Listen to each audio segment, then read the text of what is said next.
Good afternoon. I'd like to first off thank you guys for allowing me to be here. Mr. Chaffee has contacted me several times, and it seems it has never worked out where I've been able to make it. So we finally found one good Wednesday to be here, and it almost didn't work out. This next 2 weeks are going to be pretty busy. I'm currently in my FTO program right now with the state. Basically, it's just a training to get you acclimated to the parks. I'm going in my last phase, phase 3. It's just a evaluation where they just kind of, I go work with an FTO officer. He's a lieutenant over in eastern Oklahoma at Sequoia State Park. And there he just kind of watches over me and grades me on a daily basis to see how I am. And if I pass, then I go to do the same thing that I've been doing ever since I started. So like he said, I graduated from Southwestern with a bachelor's degree. I know that's like saying a cuss word around here, I'm sure. So I catch myself wearing a Southwestern shirt and I get some looks. And I don't intend to, I just put it on and go. And but the COPS program that I graduated from is basically, it is CLEAT. It's a certified officer police school, I think is what it stands for. And what it is for the parks, you are required to have a bachelor's degree. And so for people like me who want to work as a state park ranger and are required to have that degree and has to be certified, just to lump it all in one group and get it all done at once, we can go to a university and get it done. Whereas going 4 years in whatever degree we want it to be in, has to be a wildlife related field, and then going and spending three months I think in Ada, and it's very expensive. So this way it's just a little quicker process, and you get your preference in a way. I mean, your agency doesn't have to pay for you to go to CLEAT like they would if you hadn't had your training like I did. The COPS program is specifically taught by people who are in that individual field, such as if we're doing a criminal investigation, it's taught by an OSBI detective. If we're doing our legal block, it's taught by a lawyer who's specifically defended or fought against whatever murder cases, traffic cases, whatever it may be. Firearms and our defensive tactics, our fighting courses, are taught by Oklahoma Highway Patrol instructors, who, in my own opinion, are some of the best in the state. The training that I received was outstanding, and those guys that taught me, I could call them today and they'd still help me out now. They're really willing. It's individual instruction. If they see that, Nathan, you're doing this wrong, they'll come pull you aside, and then they'll take however long they need to and talk to you and teach you and get you more than proficient with whatever you're doing. And with CLEAT, it's hard to do that when you have 80 people in a program. We had 20. So it's really good program. There's several COPS programs in the state of Oklahoma, and in my own opinion, and I would really like to see numbers on it, but in my own opinion, and I'm not saying it just because I'm from there and I'm playing the homer, but it is the best program in the state of Oklahoma as far as COPS programs go. In my opinion, they're turning out the most successful rate in the state. The majority of the people that I graduated with right now are working in a law enforcement related career, whether that be city, troopers, state parks. We've got several that are working for municipalities and whatnot. So, and I've seen a couple others where you maybe get one and then they just sit for a year or two and then they can't get a job. Weatherford specifically hires out of the COPS program. Chief Flowers down there says he will only hire out of the Weatherford COPS program, which to me that speaks numbers. I mean, that's amazing to me that such a good department like Weatherford will hire only out of our program. But if you guys have any questions about that, I'll be glad to talk about that. I was hired on with Little Sahara. The February 29th was my actual hire date. I've been a certified law enforcement officer since July of last year. Last summer I worked as a seasonal ranger with Roanoke State Park. And there, it was just kind of get your foot in the door, and we're going to see how you do, and if we like you, we'll have you back. Of course, when my time ended up, there wasn't a position available at the time. And Little Sahara opened up, they called me and said, well, this job's open, you need to interview for it, and the rest is on you. You have to interview good, you interview good, we'll go with it. So luckily, and by the grace of God, I interviewed good, and it all fell into place, and I'm extremely blessed to be at Little Sahara. It's a park that I think fits me best. Little Sahara is, which I'm sure most of you guys have been there, if not everybody. We've got about 100 or so RV sites, give or take a few. And then we've got maybe 50, 60 some tent sites. As far as the park goes, people can come and just hang out for a day. Some parks you have to pay a day use fee. Our parks you don't, unless you're going to go ride on the sand dunes, which is $10 a day. They just give you a band, and you take off and ride out your four-wheelers, razors. People take their own personal trucks out there too and ride on them. And there's certain requirements that you have to meet. You have to have a flag that's orange in color, and a certain measurements have to be met. Now, there's nobody out there sitting there with a ruler, measuring it, and I'm certainly not either. But as long as you have an orange flag and it hits the pole when you go through the gate, you're good. And I think the height is 10 feet, I think. And it's safety is all it is. We deal with a lot of accidents on the dunes. Most of our accidents are alcohol related. We get a lot of people that think it's okay to go drink alcohol, liquor, whatever it is that they want to drink, and abuse it, go out on the sand, and put their life and others at risk. Operating an ATV while under the influence of alcohol is the same as a DUI. You can be charged the same as you are driving a pickup, car, whatever. We generally don't charge people with DUI. We do what's called public intoxication. It's the same thing, it's just the lesser of the charge. And you're not spending thousands and thousands and thousands of dollars on it, whereas it's just a few hundred, whatever the district attorney and judge work out. So, like I said, alcohol is our biggest issues that we deal with out there, especially on the sand dunes. We have our own rescue buggy. Some of you may have seen it or seen pictures of it. It's top of the line deal. I mean, it runs, and it runs fast. It's a heck of a piece of machinery. So it's how we transport our Winoka EMTs out to the crash site, and so they can work on the individual or individuals who have been injured. We can carry them off on backboards. We carry 2 backboards on there. We lay them down, and the EMTs are capable of working on them while we transport off the sand and get them to the ambulance. So it's an extremely big-time life-saving tool that we can use to get out there, because you can't just drive an ambulance out on the sand. You probably sink pretty quick. But how often do you have to use that range of people? It varies. Since I've started, we're sitting at about probably 1 time a week, and but it could be 2 times, 3 times a week, 1 day a week. I mean, it just varies. With our population that's in the park and what's going on. Snake hunt weekend, we lucked out. We only had 2 buggy runs, and nothing was critical. Just had a few broken bones and some minor injuries to go along with it. So.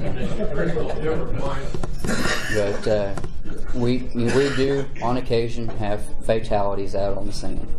So but we haven't had one since I've started yet, thankfully. So and it's one of those deals that's going to happen, and we just have to work it and unfortunately do it. We did have a fatality on the highway on snake hunt weekend, but that was just beyond the park where the troopers took care of it. In snake hunt weekend, not that busy for us. It was actually a slower weekend. We still did make arrests. You know, we don't sit down and have a quota where we go, okay, we're going to arrest this number of people this weekend. But you know, just whoever kind of makes those mistakes. Most of them, again, alcohol related. Some of them are drug related offenses. We do have drugs that are in our state park, and one interesting deal that a lot of people don't realize is possession of marijuana within a state park, because that's our bigger one that we deal with, is a felony. So it used to be only a park, but the chief we had prior to our current one, Mike Vaught, he was real good about getting that in the works, that, you know, a state park is a park, just like you have in Alva. You know, if someone's doing that here in Alva, it's a felony within 1,000 feet. But you know, like I said, that snake hunt wasn't as busy. We had 7 arrests. Generally, we were in the teens, so luckily it was that low. And I like to see low numbers. That's good. We generated, just on the armbands alone, about $5,000 just Friday and Saturday on people going out in the sand. So we had approximately 50,000 people in our park that weekend, which is great. That's great for that area. And I've talked to a lot of people, and they've come down here and stayed at Alva. They're staying in the hotels, and numerous people are doing that.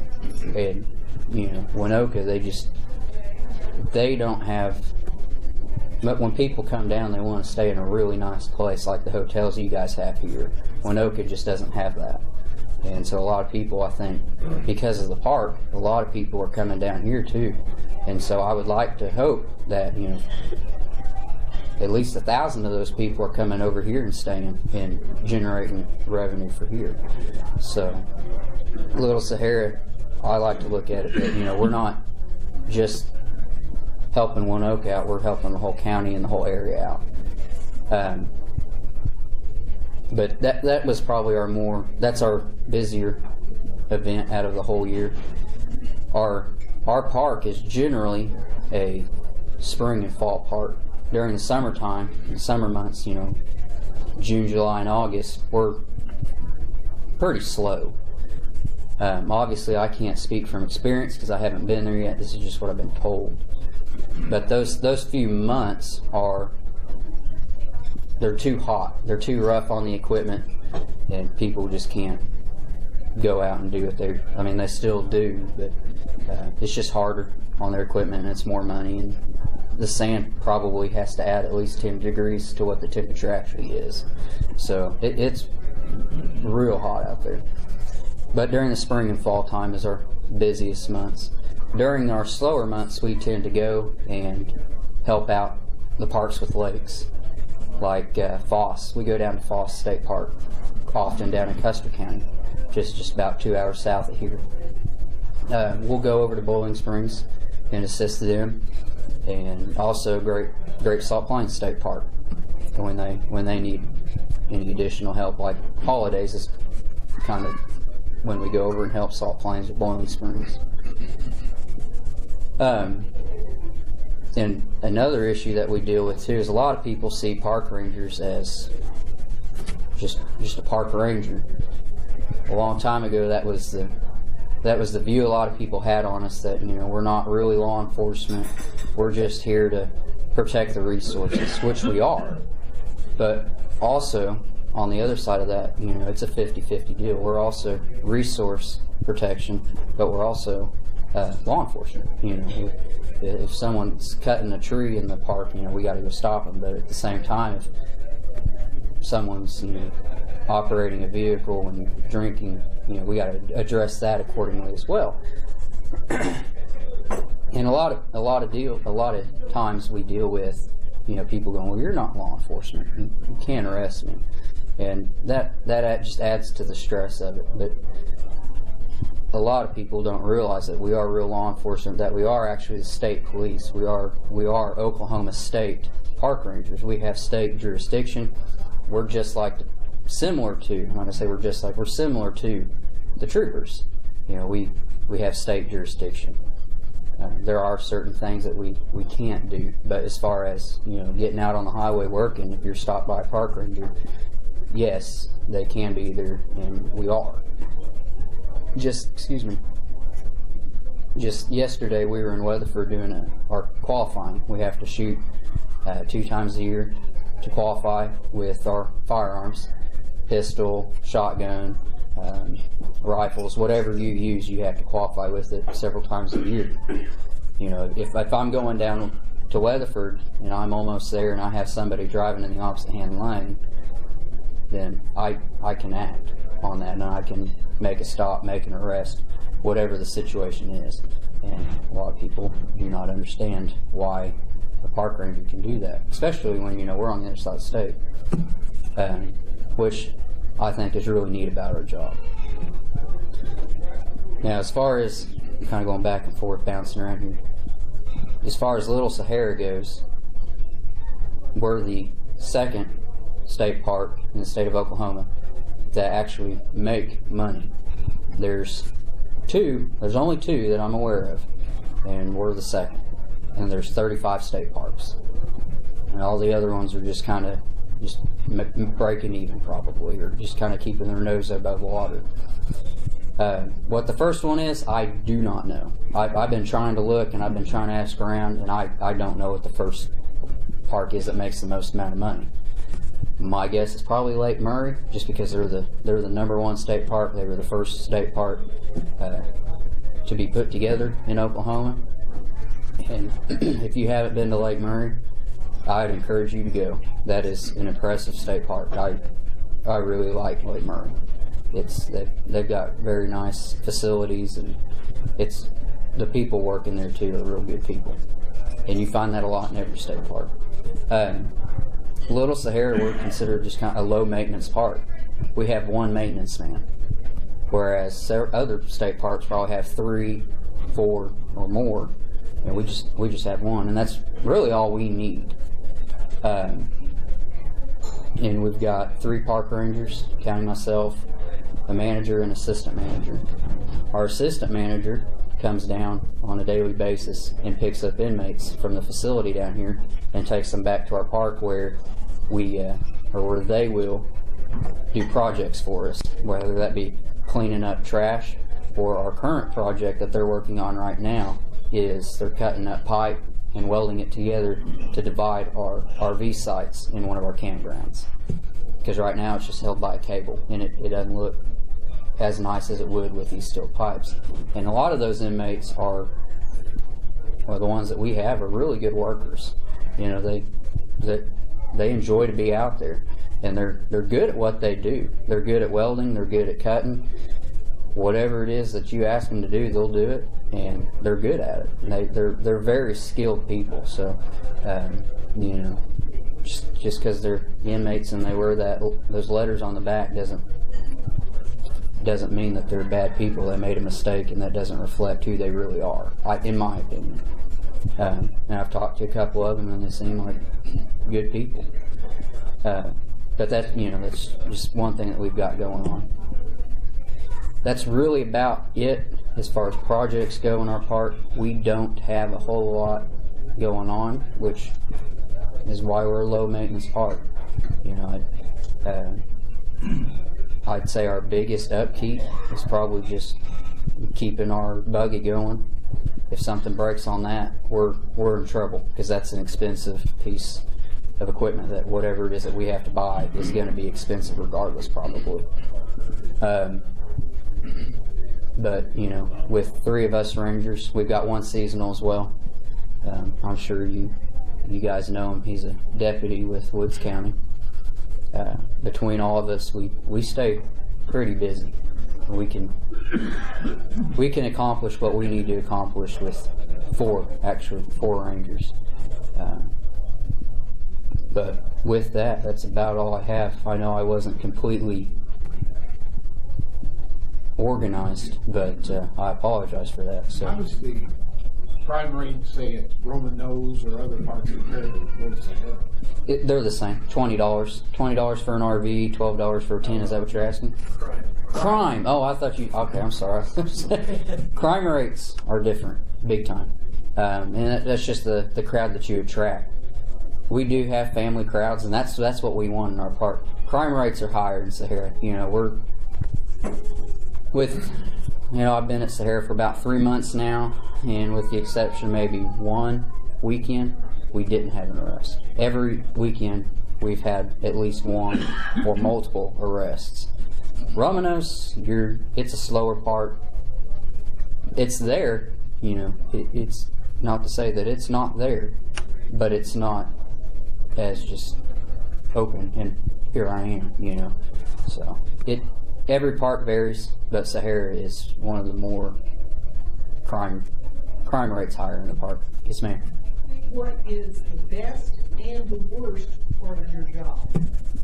The best part, which the part that I enjoy the most, is just in meeting new people. I love getting out and talking to people, like the families that we have. We get people from all over the state. There's people from other countries that show up, and I enjoy getting talking to them and hearing their story, because everybody has a unique story. And it's forever changing too. When we make an arrest on somebody, I enjoy seeing how their thought process is in hiding whatever it is that they're trying to hide from us, and how they're trying to get away with it. Those guys are creative people. I'm telling you, they're creative. Some of the stuff they do, and that's really interesting to me. The worst part is, and like I said before, I haven't dealt with it at Sahara, but I have worked a fatality before, and that's the worst part. That's someone's kid. And we find a way to live with it, and it's part of our job, and we know it, and that's just what we do. But fatalities are one of the worst especially children. In my book, children crimes are number one. If I have to deal with a child, those are some of the worst times, because we have to go in and take that kid away from a parent or whatever it may be. And regardless of the situation, it's never fun. But in a way, we look at that. We save that kid's life for removing him out of this home, or getting him away from this drunk driver that's going at 80 miles an hour on the highway, and it's jumping around the back seat. Nobody enjoys that, but there's a positive side to it. So, yes, sir. I'm kind of familiar with how people have had too much alcohol and how you would alert to them. But as far as the drugs like meth and stuff, the hard drugs and marijuana, how do you alert to people like that come into the park with drugs? And do you have dealers that come in? We do. We do have people that, depending on what it is, if it's over a certain amount, that's when we can start stacking on a trafficking charge, which is what would be considered a dealer. And we every once in a while that comes through, and it's not like they're going from campground to campground saying, "Here, would you like to buy this little baggie of whatever of meth that I have?"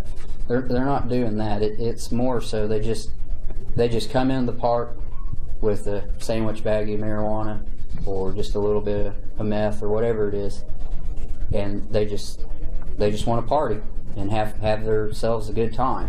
And that's really all it is they just come in and want to smoke, however much they want to smoke. And when we're making a contact with them, if we're collecting fees from them and we can smell it, okay, man, we can smell it, where's it at? And then we begin our investigation process from that. So basically, it's off smell.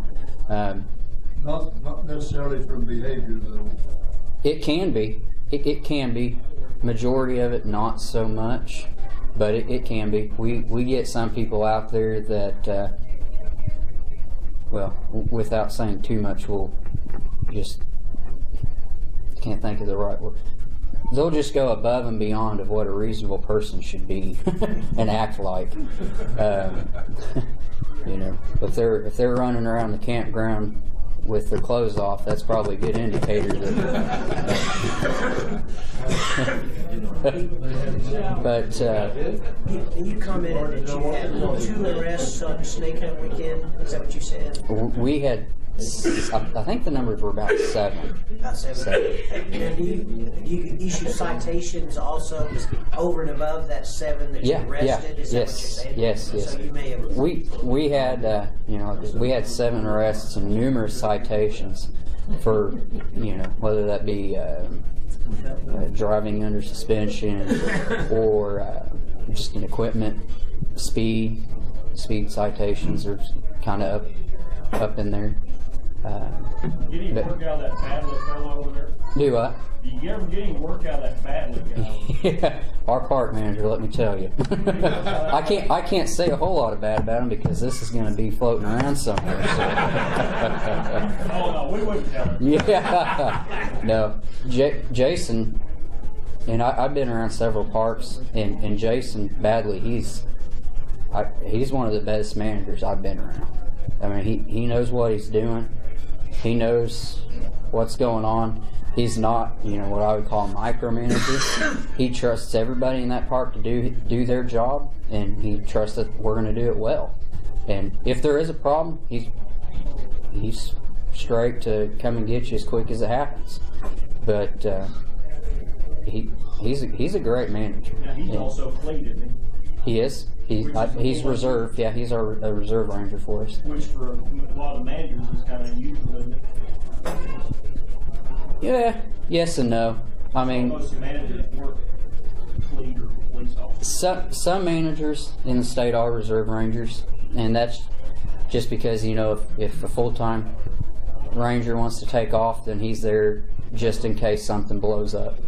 And that badly too. When we go off on a deployment somewhere, Jason's there to help out if he needs to, and he does. So. I have a 2-part question. One is what's your personal feeling, and the other is what you think law enforcement in general in Oklahoma feel about the push to legalize marijuana.